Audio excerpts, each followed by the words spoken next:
پنجاب کے دریاؤں میں بڑے سیلابی ریلوں سے اب تک اموات 12 ہو گئیں۔ چناب، راوی اور ستلج میں اونچے سیلاب کی صورتحال برقرار۔ مختلف مقامات پر بہاؤ میں اضافہ۔ اگلے 2 روز میں سیلابی صورتحال مزید سنگین ہونے کا خدشہ۔ لاکھوں ایکڑ زرعی اراضی تباہ۔ سیلابی صورتحال کے باعث سیالکوٹ ایئرپورٹ پر فلائٹ آپریشنز معطل۔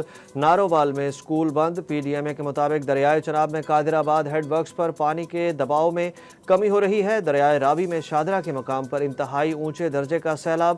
آئندہ 12 گھنٹوں میں شاہدرہ کے مقام پر پانی کے بہاؤ میں مزید اضافہ متوقع۔ لودھرا میں امدادی کارروائیوں میں مدد کے لیے فوج طلب۔